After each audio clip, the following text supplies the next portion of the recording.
Magandang hapon mga kabrigada, si Jessica Soho po sa ngalan ni Tito Soto para sa Brigada 7. Pinag-uusapan siya ng buong bayan. Pinagtatalunan kung ang sentensyang ipinataw sa kanya ay nararapat nga ba. Kinaiinisan, kinaawaan. Ngayong linggo dadalawin ng Brigada 7 si Robin Padilla at masinsinang kakausapin. Babalikan din po namin ang mga kasong ipinataw sa kanya at aalamin ang kanyang nakaraan at ang kanyang hinaharap. Samahan niyo po kami. Marami ang hindi na inasahang susuko pa siya. Lumampas na ang palugit na ibinigay sa kanya ng gobyerno. Akala ng marami, habang buhay na siyang mababansagang isang pugante. Akala ng iba, patototohanan na ni Robin ang bansag sa kanyang bad boy. Subalit nung Biyernes, August 25, sumuko si Robin sa Camp Crame upang harapin ang batas. At sa kanyang pagharap sa panibagong yugto ng kanyang buhay, nasubaybayan ng Brigada 7 ang kanyang bawat hakbang.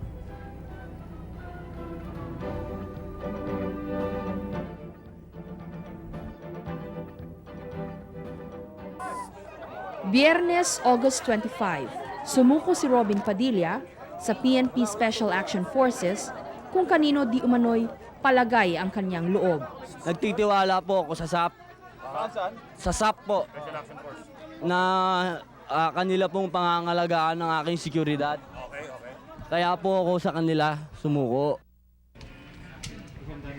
Sa Camp Crame, si Robin ay pinusasan na parang ordinaryong kriminal. Dito'y nagkaroon siya ng pagkakataon na makapiling sandali ang kanyang mga mahal sa buhay. Pagkatapos nito, siya ay inilipat sa Camp Ricardo Papa sa Bikutan, Taguig. Dito siya unang tinanggap bilang isang bilanggo. Ano masasabi mo dito sa selda na binigay sa'yo? Okay naman, maganda. Wala kang reklamo? May banyo ba to? May banyo, kumpleto, higaan. Namalagi dito si Robin ng 5 araw. Noong Martes, una siyang ginupitan. Medyo nasasanay na siya sa buhay dito. Sa katunayan, dito na niya gustong makulong. Pero noong Miyerkules, nabigo ang kagustuhang yon ni Robin nang sunduin siyang muli ng mga miyembro ng PNP SAF. Kailangan na daw siyang ilipat sa Muntinlupa. Nauna rito'y binabatikos ang PNP SAF dahil di umano sa special treatment na ibinibigay nito sa aktor. Bagay na pinabulaanan naman ng mga opisyal ng SAF. At upang matapos na daw ang intriga, ililipat na nila si Robin sa Muntinlupa. Halatang di mapalagay si Robin, balisa ang kanyang mukha. Hindi maitago ang pangamba na baka kung ano ang mangyari sa kanya sa piling ng mga sentensyado sa Munti. Mula Bikutan hanggang Munti, gwardyadong muli si Robin. Unang dinala si Robin sa opisina ni Director Vicente Viñarao ng New Bilibid Prisons. Dito'y pinagkaguluhan si Robin. Pagkatapos, siya'y dinala na sa Reception and Diagnostic Center o RDC sa Camp Sampaguita o ang Medium Security Compound. Dito siya'y binigyan ng orientation o briefing, pagkatapos ay ginupitan. N95P2112. Yan ang numero ni Robin. Bawat preso ay meron nito. Sa loob ng bilangguan, lahat ay kailangang sumunod sa patakaran. Siniguro naman ang mga opisyal ng preso na ligtas dito ang aktor at wala siyang dapat ikabahala. Wala yung gulo-gulong sinasabi nila. Wala yung sinasabi dun sa diary na sex stripping. No, there's nothing here na ganun. Ha? In fact, I can assure of his security here. Robin, matapos na mailipat ka na dito sa Muntinlupa, anong nararamdaman mo ngayon? Kumusta ka na? Ano yung mga naglalaro sa iyong isipan at sa iyong damdamin? Noong una, sinabi ko naman sa iyo noon, di ba? Tanggap ko na yan kung umabot man dito. Pero natutuwa ako dahil sinabi sa akin lahat na hindi totoo. Yung mga nasa dyaryo, yung mga pangit na sinasabi sa dyaryo na yung mga gagawin akong prinsesa rito. Gano'n. Kasi inassure naman ako. Tapos nakita ko malinis, okay naman. Okay. Pero natakot ka ba nung yung prospect na dadalhin ka na sa munti? Hindi naman. Mas nakakatakot nun yung order na barilin. At least ito, transfer lang naman eh. So, kumbaga natanggap mo na at Oo. bukas na ito sa loob mo. Oo. Tsaka marami naman silang sinabing okay eh. May pwede kang magtrabaho, pwede kang mag-aral, ba okay yun. May nabanggit ka kasi kanina, Robin, na pwede ba pakisigaw, direct cut muna? Parang feeling mo ba pelikula ito na sana matapos na? Parang ganun eh. Kasi bigla akong nahihilo pag iniisip ko na pagpakap, maiiwan ako rito. Parang panaginip. Parang hindi totoo. Pero ano lang yun? Kumbaga, malakas naman yung loob ko eh. Kaya lang syempre, parang hindi totoo. Parang hindi totoo. Sabi mo parang panaginip. Nakatulog ka ba dun sa ilang araw na pamamalagi mo dun sa bikutan? Napaka-impokrito ko naman kung sasabihin ko sa'yo, oo. Hindi. Kaya nga ako tinitigawat eh. Siyempre, hindi ako nakakatulog. Pero hindi dahil sa sarili ko. Una-una, iniisip ko yung mga anak ko. Si mama. Ayun. Tapos, maraming bagay dahil nung nangyari to, sanla pa yung bahay, yung gano'n, yung bang isang bagsak na naman. Parang eleksyon, papatayin ka, tapos ito naman, parang sunod-sunod.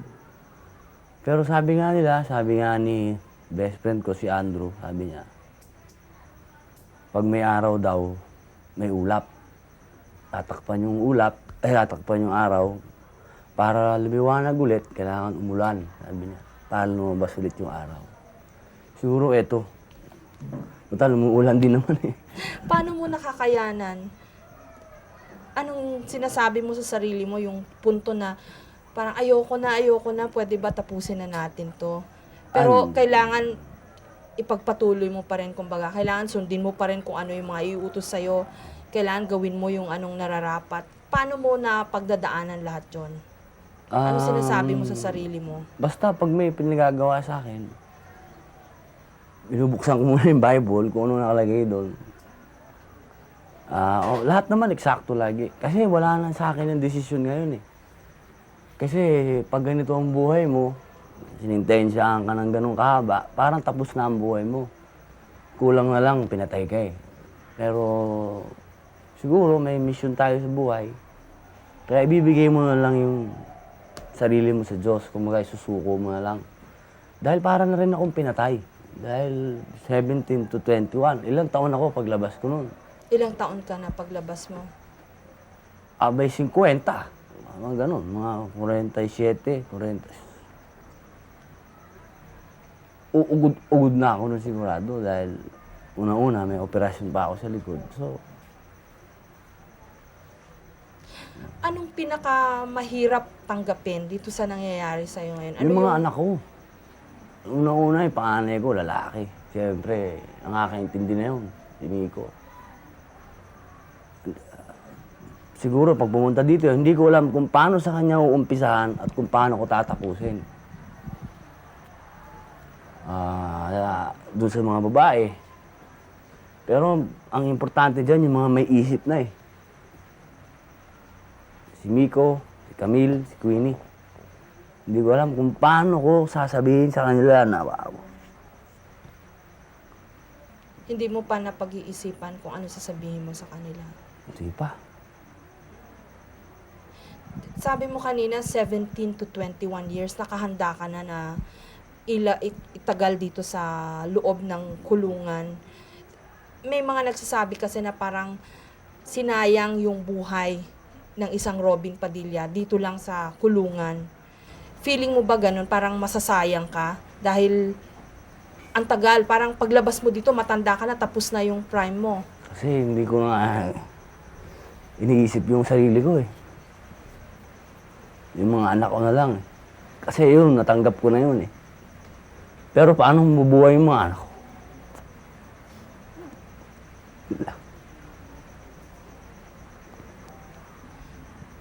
Sandali mo na, Dere. Sige. Pero Robin, di ba sabi nila, in every suffering daw, in every sacrifice, in every difficult situation, laging merong mabuti na lumilitaw. Dito ba sa nangyari sa'yo, may, maski pa paano, may nakikita ka bang mabuti na nangyayari o mabuting lumilitaw? Tinitingnan ko na lang siguro dahil baka kung nasa labas ako, kagaya nangyari sa Nueva Ecija, namontikanan ako doon. Siguro, kaya ginawa ng Diyos to para may proteksyonan ako. Na baka meron pa rin taliwas ang pag-iisip, na nag-iisip na ano mo na. Eh, ang hirap kasi sa ano natin, minsan ikaw na ang inaargabyado, katulad nung kami na pinagbabaril, kami pa inimbestigahan. Yung man nasisentimento lang ako na nakiusap pa ako sa press noon na tulungan ako, tapos hanggang sa namatay pati yung second father ko.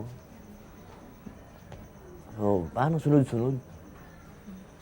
Robin, may mga di kasi maiwasan, kinukompare ka kay kay Eddie Fernandez, yung lagalag. Na pag-iisip mo ba yon? O nasabi na ba sa'yo yun? Nabanggit na ba? Walang problema sa akin dahil una-una, kaibigan ko si Tito Eddie. Siya nagturo sa akin magbalisong. Si Tito Eddie, ang mission niya siguro sa buhay is buksan yung mga mata ko.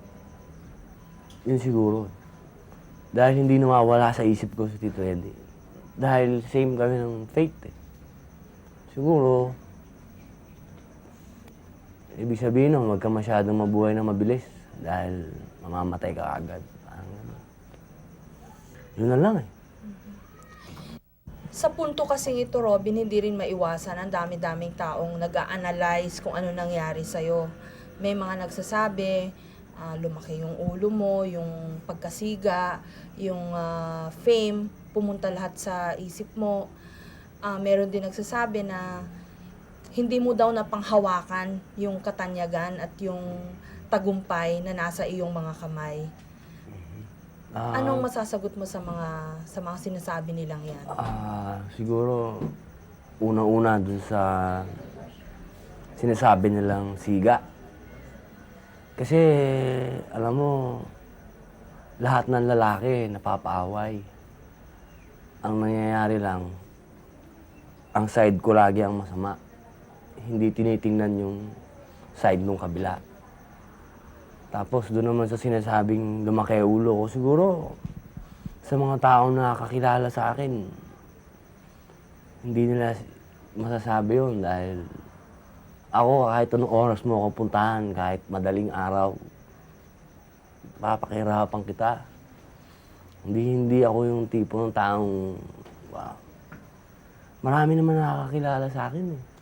May yung mga ibang tao lang kasi na hindi nakakakilala, tapos hindi ka naman nakakausap, magbibigay sila ng sarili nilang paghuhusga. Eh, malaki impluwensya nila sa tao, malaki impluwensya nila sa media. Yun na, lumalabas. Ayun na nga, siga, lumaki ulo, durugista, lahat na yun. Pero sino ba talaga si Robin Padilla? Siguro makapagsasabi niyan, Jessica, yung mga taong kakilala ko. Dahil pag ako, siyempre, baka matawa yung mga tao pag ako nagsalita eh. Siguro mas maganda na lang kausapin mo yung mga tao kilala ko. Robin, sa palagay mo ba, naging burden sa'yo, parang naging pahirap sa'yo yung ipinataw sa'yo na bad boy image? Kasi parang yun ang naging kalaban mo ngayon na lumalabas. Hindi naman. Ang nangyari lang dyan, siguro parang napag-inita lang tayo. Siguro price of success sa sinasabi nila. Sa isang banda, siguro nagkamali rin ako na dapat inalagaan ko. Siguro nagpabugbog na lang ako dun sa mga gustong bumugbog sa akin. Dahil as an artista ka nga, ikaw ang example, siguro yung mga ganun. Na kainin mo na lang yung pride mo. Tingin mo, Robin, saan ka nagkamali? Kung meron ka mang pagkakamaling nakikita. Siguro unang-una yung masyado kong dinibdib yung pagkamatay ng papa ko. At saka ng mga kapatid ko. Na yung bang ayokong mangyari sa akin yun na gusto ko lahat ng tao, kaibigan ko, na ano nangyari, yung bang gusto mo lang minsan proteksyonan yung sarili mo, ikaw pa masama. Yun siguro dahil yung bang, si Papa kasi binigay niya lahat tapos pinatay pa siya, so pare-pareho kami ng fate. Pwede ba natin pag-usapan yung pagkamatay ng daddy mo? Paano naging napakalaking impluensya nun sa buhay mo ngayon? Kasi unang-una, wala naman akong ginawa kundi sundan yung mga yapak ng tatay ko Kung gaano siya ka mahal ng tao, kung gaano niya minahal yung tao, na naging masama pala dahil sa sobrang, lahat ng sobra pala masama. Dahil pag yung isang tao napakitaan mo, yung isa hindi, yun na, doon na mag-uumpisa. Uumpisahin ka ng sirain, unti-unti. Hanggang yung inggit na yon magiging deadly na. Na pag-iisipan ka ng mapatayin, pag-iisipan ka ng, eto, siguro. Ganon din nararamdaman mo ngayon. Parang pinagtraidoran ka, parang kang pinagtaksilan. Hindi naman pinagtaksilan, parang kasi yung sobrang pagmamahal mo sa tao at merong, kasi alam mo, inggit sa mundo, hindi nawawala yan. Ano ba ang pumatay kay Kristo, di ba, inggit? Sa papa ko, ano ang pumatay? Inggit din. Sa mga kapatid ko, inggit din. Siguro, yung inggit na yan na masyadong deadly yan. Tingin ko sa'yo, Robin, parang hanggang ngayon, dalang-dala mo pa rin yung pagkamatay ng papa mo. Para bang hindi ka naka-recover sa pangyayaring yon? Kasi lahat kami, victim ng... Wala naman nabigay na justice sa papa ko Hindi naman nahuli yung pumatay sa kanya. Pumatay sa kapatid ko, hindi nahuli. So, ako pa ang bad boy. On the lighter side naman, Robin, para medyo makahinga konti yung kalooban mo. Naisip mo ba kung anong gagawin mo dito sa loob ng Munter? Oo, siguro yung in-offer ni Director Binaraw, yung pag-aaral dyan. May college dyan. Siguro mag-aaral ako tapos siguro lahat positive na siguro dapat ang gawin di ba? Pero minsan, pag positive pa rin ginagawa mo, negative pa rin sa iba. Ano bang... Alam mo na yung ibig ko sabihin, alam niyo, may kakompetensya rin kayo. Diba?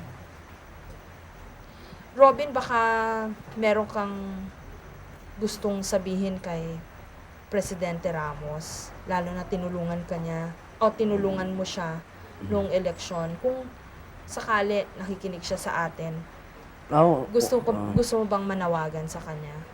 Unang-una ang panawagan ko kay Presidente, hindi totoo yung humihingi ako ng clemency. Ang siguro bilang isang mamamayan, bilang isang Pilipino, sana tingnan yung kaso. Gusto mo siyang i-address, baka pwedeng pakita namin yung tape sa kanya. May gusto ka bang sabihin sa kanya? May gusto kang sabihin Okay sa na kanya? yun. Wala Oo, na. kasi pag, ano pa yan, nasabihin ng iba na naman, gano'n. Nape-pressure ulit yung tao na magaganda naman yung ginagawa. Robin, panghuling question na lang. Madalas, di ba, tinatanong yung mga tao kung ikaw ba mabubuhay ulit. Meron ka bang gustong baguhin sa buhay mo? Gusto mo bang mapagdaanan ulit yung mga napagdaanan mo? Wala. Ang ano lang dyan, ang philosophy ko sa buhay, siguro lahat ng taong dumadaan ng ganitong mga pagsubok, mahal ng Diyos. Yun lang. Maraming salamat sa iyo, Robin. Thank you. Thank you at pinaunlakan mo kami sa Brigada 7. Baka may gusto kang sabihin sa mga fans mo. Maging mahinahon lang po sana kayo. Wag po tayong padalos-dalos. Yun lang po. Maraming salamat. Wag po nating makalimutan magdasal. Thank you. Thank you. Thank you. Okay. Saan nga ba nagsimula ang lahat ng ito para kay Robin Padilla? Saan ba nagsimula ang kasong bumago sa kapalaran niya? Lahat ng ito ay nagsimula nung isang gabing malakas ang ulan sa Angeles, sa Pampanga.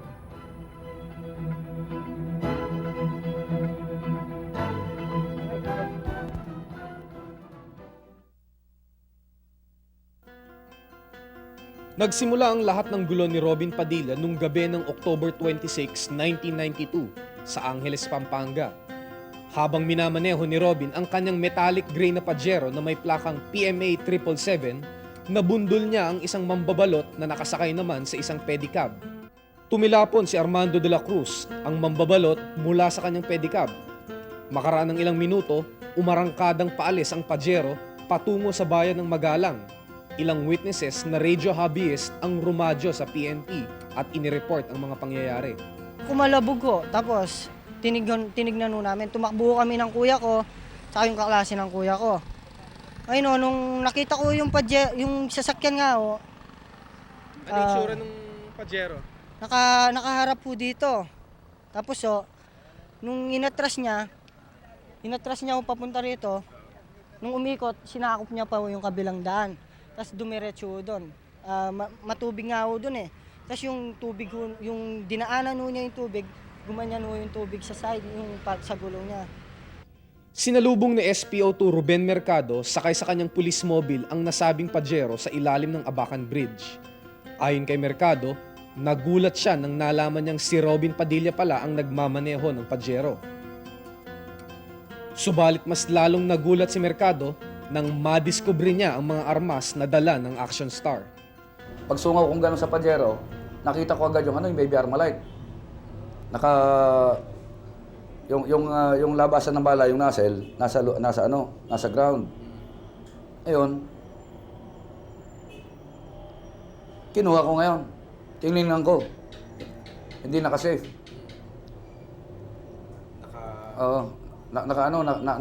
Kung tawagin namin yan nasa single mode. Tinanggalan ko ng magazine. Tinignan ko yung chamber loaded. Pag loaded na ganun yung barrel, pag binitbit mo yun, kinalabit mo, puputok na yun. Nakuha mula kay Robin ang isang M16 Baby Armalite na may kasamang 5 magazine ng bala, isang Smith & Wesson 357 Magnum at isang 380 Pietro Beretta pistol. Ayon sa police report, walang napakitang lisensya sa mga barel at permit to carry si Robin nang mahuli siya. Sabi sa kanya, Mr. Padilla, sabi ko binasahan ko siya ng rights. So, may karapatan ka akong para manahimik. Dahil lahat nga nasasabihin mo, pwede kong gawin na laban sa iyo sa lahat ng korte dito sa buong Pilipinas. Karapatan mo rin ka akong kumuha ng abogadong sarili mong pili. At kung hindi mo kaya ka ako, bibigyan ka ng estado ng libre. Karapatan mo rin ka akong madalaw ka ako ng membro ng iyong pamilya. Yung doktor, ng iyong relihiyosong leader, at saka mga representatibo ka ako ng ang karapatan pantao. Noong December 14, 1992, kinasuhan si Robin Padilla ng reckless imprudence at physical injury sa Municipal Trial Court ng Angeles City. Subalit hindi nagtagal ang kaso. Nakipag-areglo si Robin sa mambabalot habang ang reckless imprudence naman ay napawalang sala sa Angeles RTC.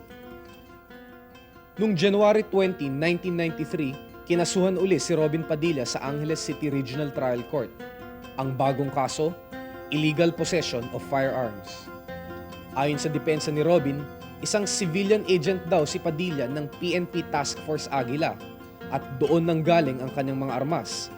Si Superintendent Rojalo Gumtang ang nagtalaga kay Robin bilang civilian agent. Si Gumtang din ang nagbigay ng mission order kay Padilla para makapagdala ng mga armas. Ngunit ayon kay Ethel Ignacio, hepe ng Non-Uniform Personnel Division ng PNP at tagahawak ng opisyal na listahan ng mga civilian agents, wala ang pangalan ni Robin Padilla sa kanilang records. Based on our records, talagang hindi nahirang si Robin na civilian agent dito sa PNP. Ano ho yung mga records na ipapatunay sa civilian? Kasi bago ka mahirang na isang agent dito, magkakaroon niya ng appointment. Meron kaming sariling plantilla sa non-uniform. Hindi talaga kabilang si Robin doon. Hindi man lang siya nahirang na civilian agent. Dahil sa pangyayaring ito, na-dismiss sa serbisyo si Gumtang mula sa PNP. Noong April 25, 1994, napatunayan sa korte na nagsala si Robin ng illegal possession of firearms at nahatulan ng 17 hanggang 21 taon ng pagkakabilanggo.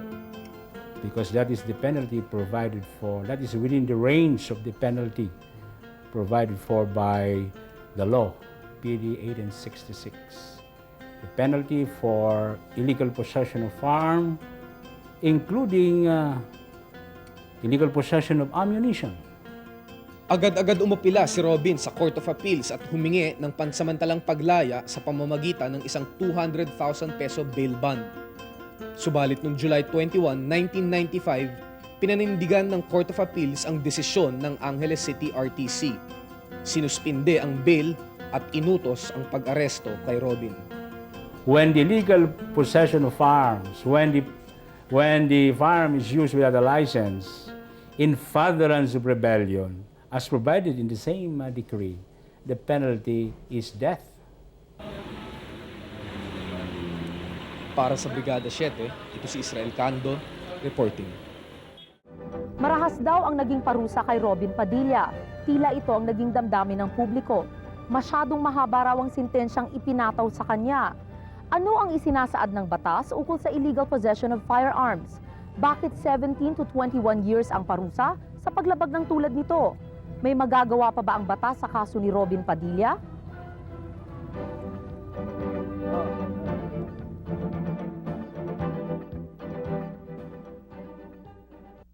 Kailangan pag nagkasala, paparusahan ng ganyan, 17 to 21 years.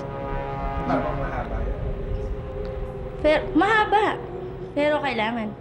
Dapat na maparusahan siya kasi may kasalanan siya, tsaka masyadong mahaba yung 17 to 21 years, kailangan medyo ibaba.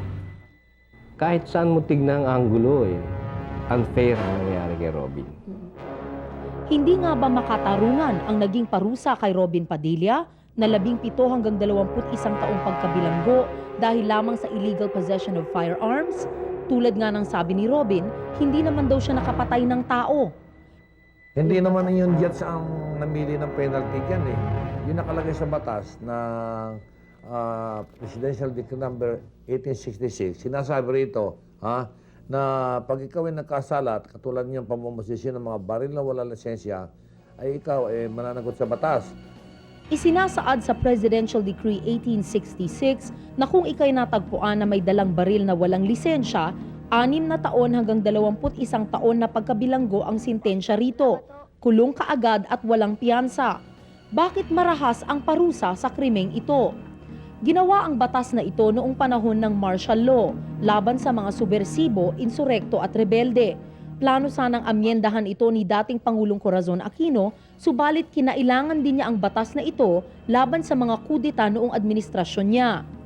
Ang dapat sanang suriin ng korte ay yung spirit behind the law. Yan nga ang actually duty ng mga judges. Actually, dapat suriin talagang mabuti. Dahil silang nag-a-administer nga ng ika nga, justice eh. Ano mang makatarungan ba yun? Yung i-impose mo yung martial law na batas? Mahirap tanggapin ni Attorney Robert Padilla, kapatid at abogado ni Robin, ang umano'y hindi makatarungang pagpataw ng batas ng mga korte sa kanyang nakababatang kapatid. Ayon pa kay Attorney Rene Sagisag, ora-orada itong dinesisyon ng Court of Appeals, di tulad ng ibang kaso. Bakit napakabilis? Dapat pa nga purihin natin ng mga hukuman na yung mga kaso natatapos sa loob ng madaling panahon eh. Bakit yun na nga ang mga isinisisi ng mga tapat masyado mabagal ang administration of justice? Well, actually, maganda nga sa yung mabilis eh. Actually, yun nga ang kahilingan ng mga may kaso, no? Pero alam naman natin na sa dami ng pending cases sa Court of Appeals, tsaka sa mga korte, nahihirapan din talaga silang madesisyonan ng mabilisan. Pero kay Robin, hindi sila nahirapan. Ewan ko lang kung bakit. At ayon sa kampo ni Padilla, katunayan nito ay isang politiko na sinintensyahan din ng Pasay RTC sa kasong illegal possession of firearms. 5 taon na ang nakakaraan, hindi pa rin ito nadidesisyonan ng Court of Appeals. Bakit? Ito babanggitin ko na. Si Congressman De Guzman, siguro alam mo at alam ng lahat kung ilang baril ang nahuli sa kanya, di ba? Bakit? Hanggang ngayon, wala pang desisyon. Tulad ni Robin, 17 hanggang 21 taong pagkabilanggo din ang ipinataw ng RTC kay Congressman De Guzman dahil sa illegal possession. At kung 3 baril lamang ang natagpuan sa pag-aari ni Padilla, higit sa 300 naman ang nadakip kay De Guzman. Galing sa Amerika. Pagbaba ng Pilipinas,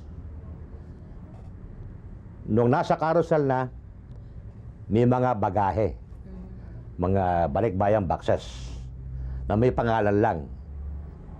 Junior De Guzman, Kong De Guzman, like that. No?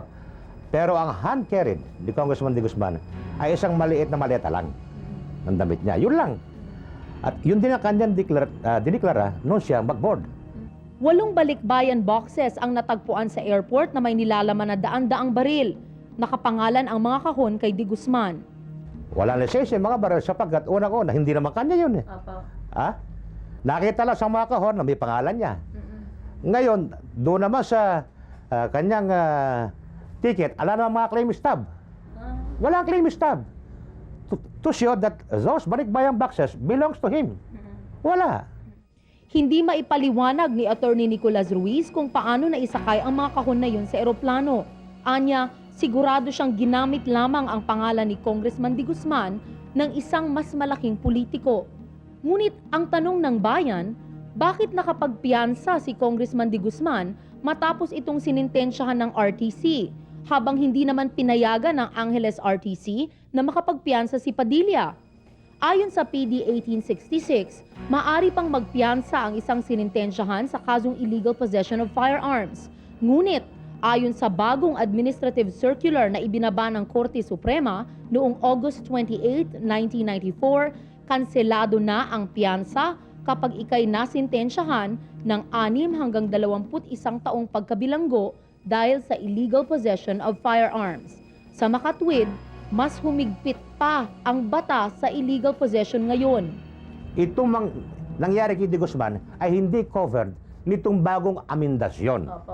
Because the law says, on criminal law, no law shall be given retroactive effect, except when the same is favorable to the accused. Now, this new law is not favorable to Congressman De Guzman. Katulad din ito ng death penalty. Maari lamang masintensyahan ng parusang kamatayan ang akusado kung naganap ang krimen matapos ito naging batas. Halimbawa rito ay ang kasong Visconde. Kapag nahatulang may sala ang mga akusado, hindi sila maaring sintensyahan ng parusang kamatayan dahil sa naganap ang krimen bago na ipasa ang death penalty. Isa na lamang ang pag-asa ni Robin Padilla. Amyendahan ng Kongreso ang batas ukol sa illegal possession of firearms. Pagka nababaan ang pena ng illegal possession of firearms,